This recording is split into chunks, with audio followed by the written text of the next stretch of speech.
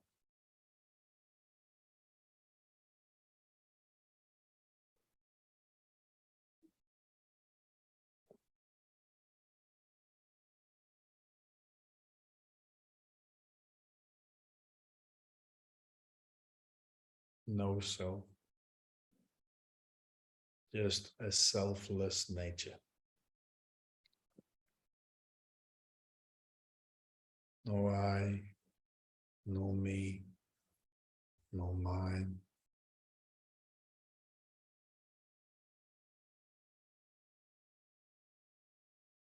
May all beings return to the Tao. Heaven, earth, human beings join as one.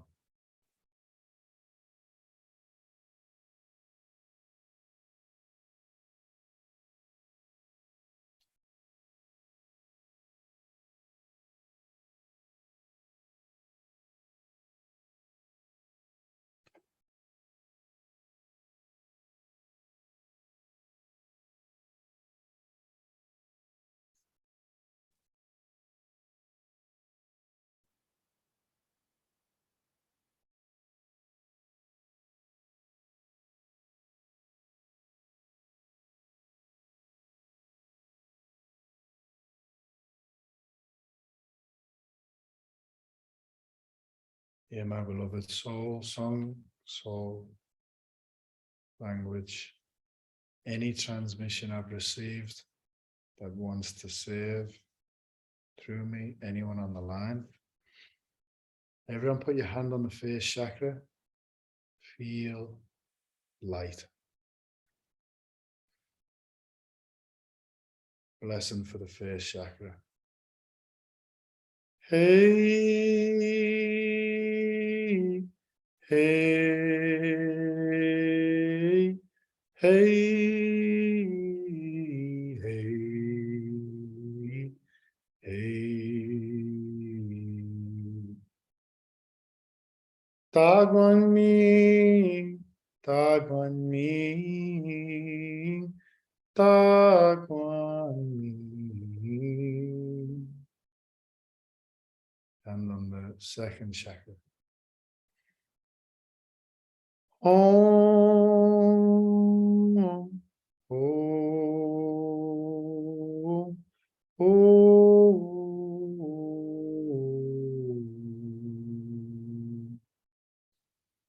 om. Feel greatest unconditional gratitude. Tagane, tagane, tagane.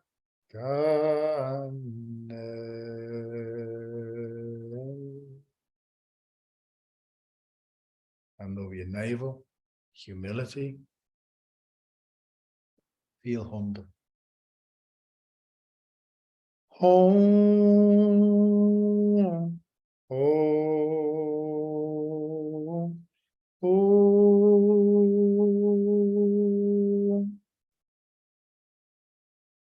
Tachen Bei, Tachen Bei, Tachen Bei, Tachen Bei. Hand over your heart. Greatest love. Ah, ah, ah.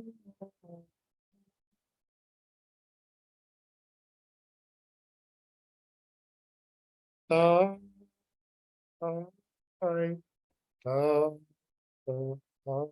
da, da.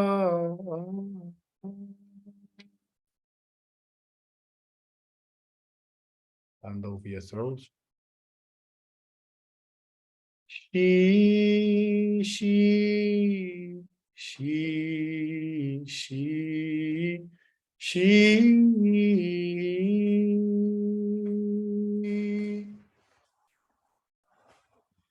greatest service. Da fu, da fu, da fu, da fu, da fu. Hand over your forehead, your eyes. Forgiveness. Yi, yi, yi, yi.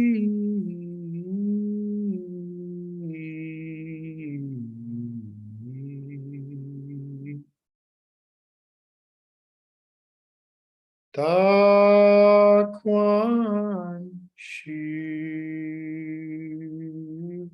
Da Quan Shu, Da Quan Shu. Hand above your crown chakra. Wong, wong, wong, wong, wong.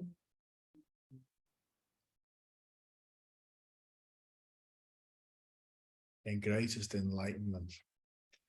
Taiwan man, Taiwan man, Taiwan man, Taiwan man. Directly behind the navel, at the back of your body, Ming Men point. Compassion, feel compassion. Or entry to the wide Jiao, the Tao point. Yo, yo, yo, yo, yo, yo, yo, yo, yo, yo, yo, yo, yo. You, you, you, you, you. Da Zi Bei, Da Zi Bei, Da Zi Bei, Da Zi Bei, Da Zi Bei. Hand back around the front to the lower dantian.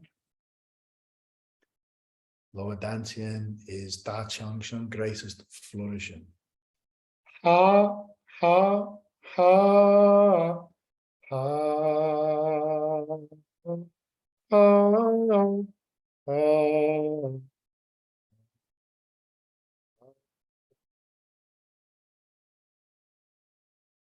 Da Chang Shun, Da Chang Shun, Da Chang Shun. Da Chang Shun, Da Chang Shun.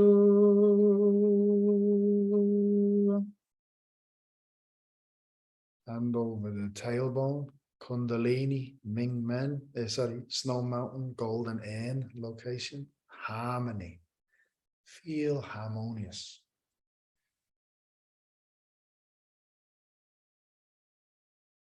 You, you, you, you.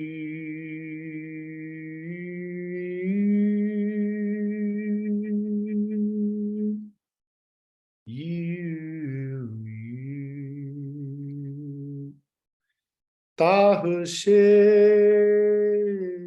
Da He She, Da He She, Da He She.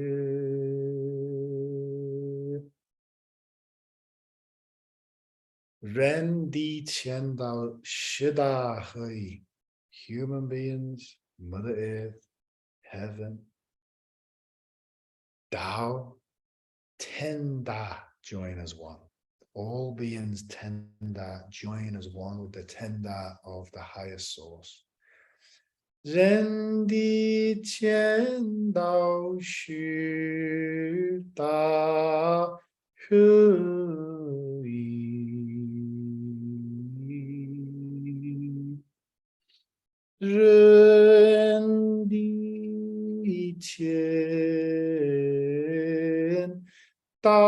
是大恶意，人的前道是大恶意，人的前道是大恶意。You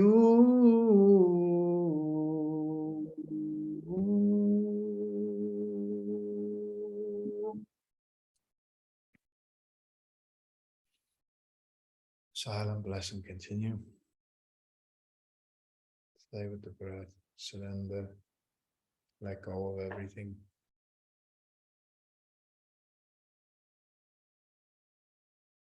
Feel the body. Feel harmless.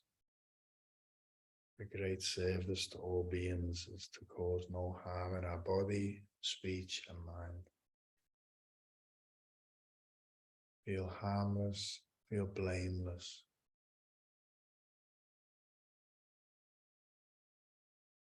Feel kind and grateful.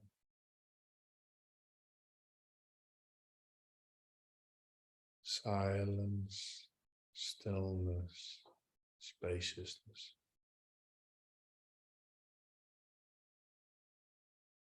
May all beings be happy, healthy, and at peace.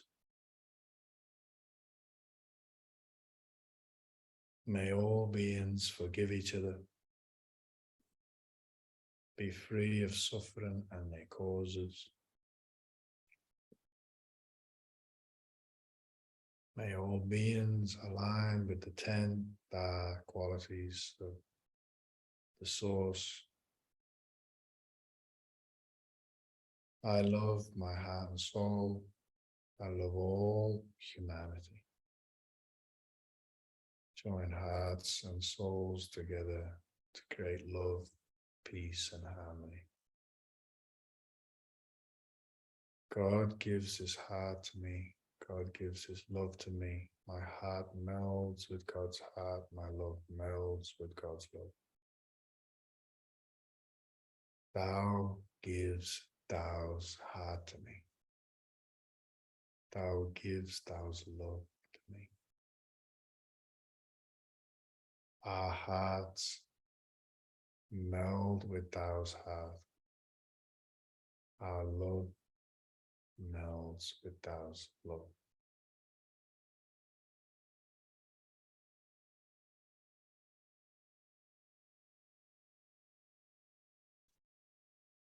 Blessing and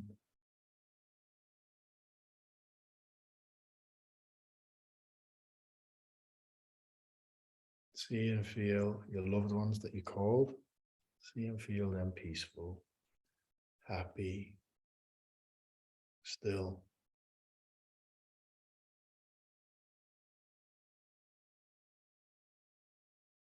Filled with light.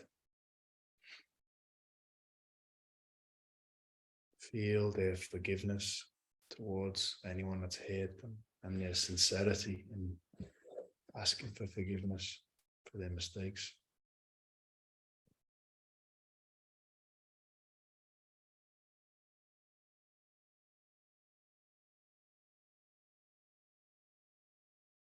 We put our hands in this traditional prayer position. We say, how.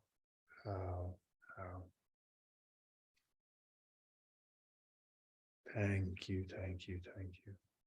Love you, love you, love you. And we say gong, song, gong, song, gong, song means respectfully return.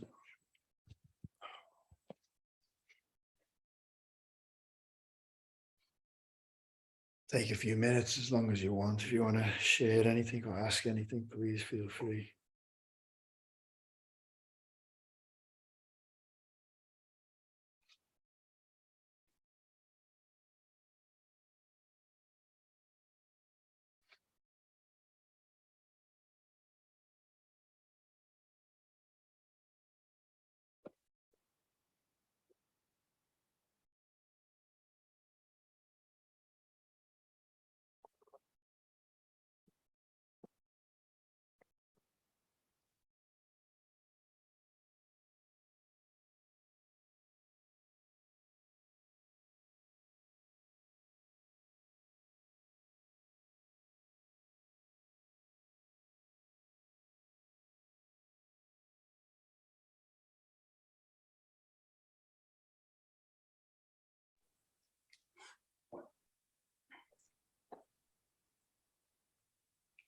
Nick, Judy. Hello, Judy. I had something happen that hasn't happened to me before and when meditating, and it completely unsettled me for about 5 minutes, where I was going deep, probably about 10 minutes in, could have been shorter. And I was going deep and there was a vortex around me. And I suddenly became the vortex and I was spinning and I got so dizzy, like a kid who's been spinning on a roundabout and stayed on too long. And my whole system felt like when the kid falls off a roundabout, and that falling, dizzy, completely out of control. And I had to open my eyes and my whole body was just unsettled. Took about another 5 minutes to get back into the meditation. But my mind keeps asking why, not coming up with without any answers, because the whole process was being so beautiful. And then again after, that interruption was very, very sudden. And it was also like I was just being dropped forever.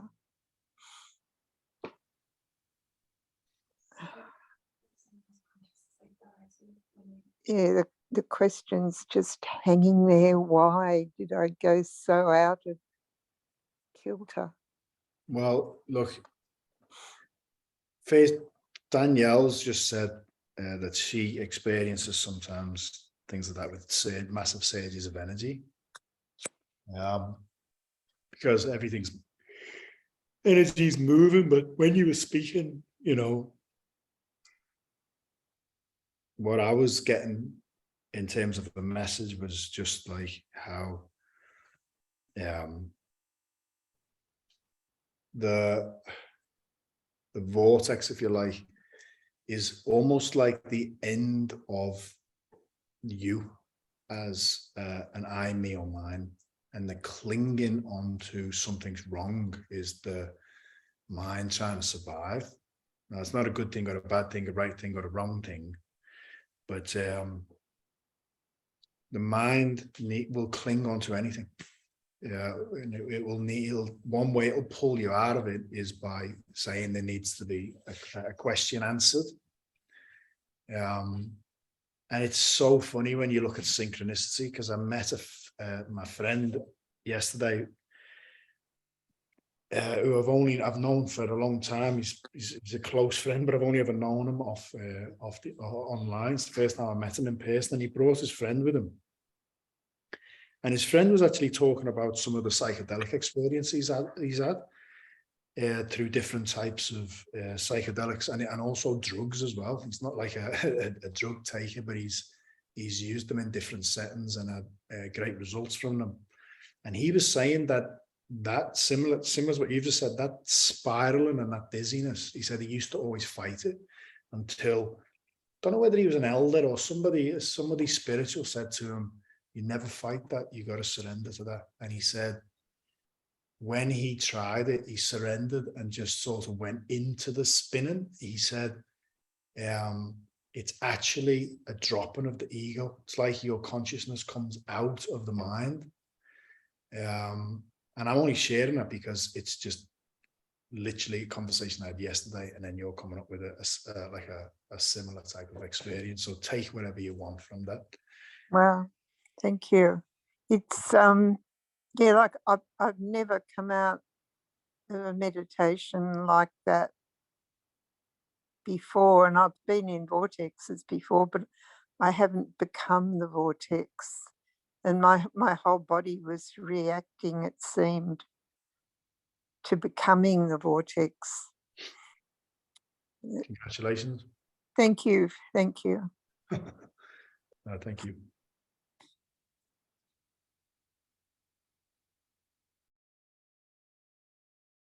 Anyone else want to share anything?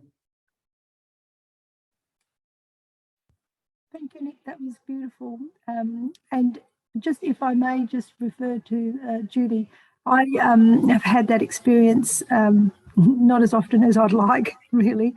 But my understanding is it's also raising of the Kundalini, like because you're melding, you know, a bit like what Nick was saying, you're melding with the Tao, you're melding with everything. And, you know, I don't know if it's our mind or there's a part of us that has fear that resists it, but it can really be quite a beautiful experience if we allow ourselves to surrender to it. Thanks for sharing. Surrender is very important, especially in spiritual practice. And the only thing that you're surrendering is the ego. The ego tries to cling onto form and samsara. So, you know, that's fundamentally the sign of the cross, the symbol of the cross.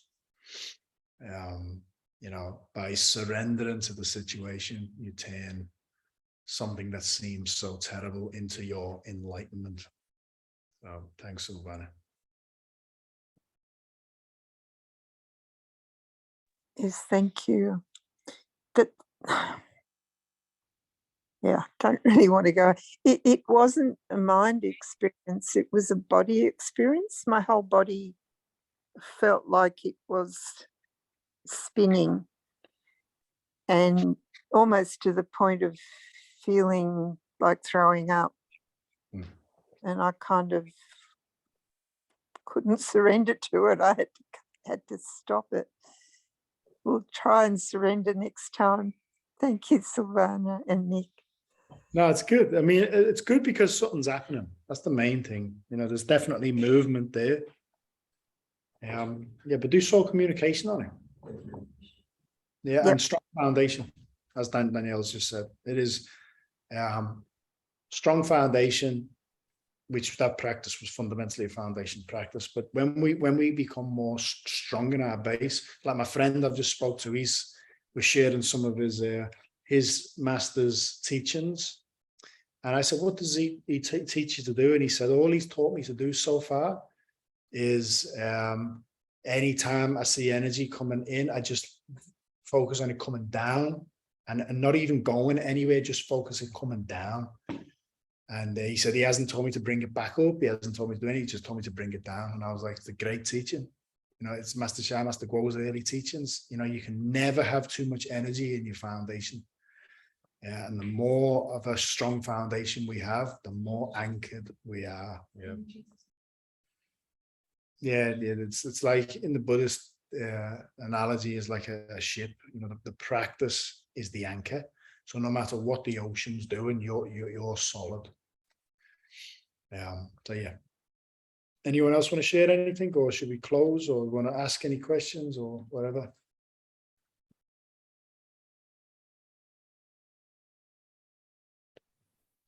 Just want to say thank you. It was a beautiful practice. No, thank you. Thank you, everyone. Thank you very much. All good.